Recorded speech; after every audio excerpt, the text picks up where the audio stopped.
So in this screencast, we're working on a problem where two masses are attached via a rope through a table. So there's a hole drilled into the center of this table, and there's a rope going through the table. And what we're tasked with is finding the speed of mass 1 on the top of the table to keep M2 from falling down.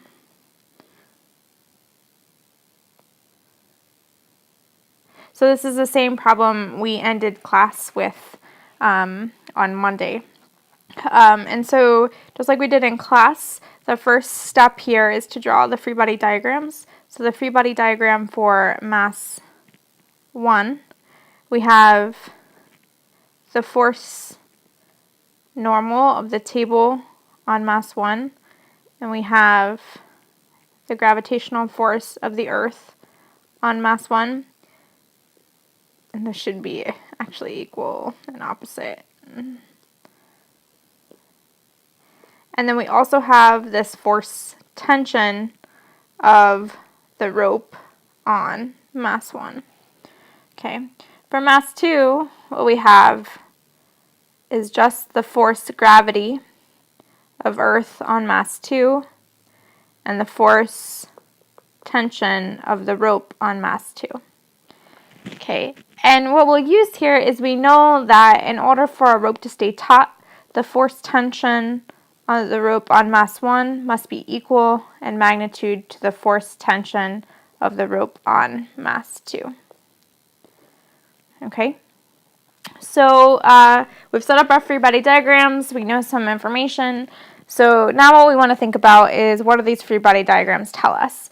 So if we do the sum of the forces and let's put some directions on here. So let's call this is the positive y, and let's put the positive x to be in the direction of that tension force. So the sum of the forces in the y direction here for mass 1 are Fn minus Fg, and that's equal to 0. So this is not particularly interesting or particularly helpful. But the sum of the forces in the x direction, on the other hand, we have the force tension of the rope on mass 1. And this guy is moving in a circle, so we know here that the acceleration in this case is equal to the centripetal acceleration, mv squared over r. Okay, so this is mass 1. What we're interested in doing is finding out for mass 2, though. So let's just decrease the size of this a little bit. Okay, so if we continue on, then for mass 2, our sum of forces, and the only forces we have are in the y direction. And what we have is the force tension minus the Fg. And what we want this, in order for the mass 2 to not be moving up or down, what we want it is to equal 0. Okay, so in this case then, the force tension of the rope on mass 2 has to equal the m2g, the force gravity on mass 2. Okay, so now we use the condition that the two tension forces must be equal to each other. So we can plug this guy into the mass 1 equation, because what we're interested in finding is the speed of mass 1. So what we get here then is, since force tension of rope on mass 1 is equal to the force tension of rope on mass 2, that means m2g must be equal to m1v squared over r. I should have had 1s there. And so solving this for the v, what we can find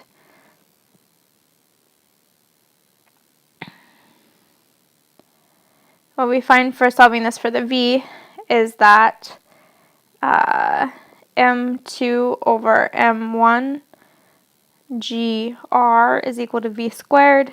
So v then is the square root of m2 over m1 g times r.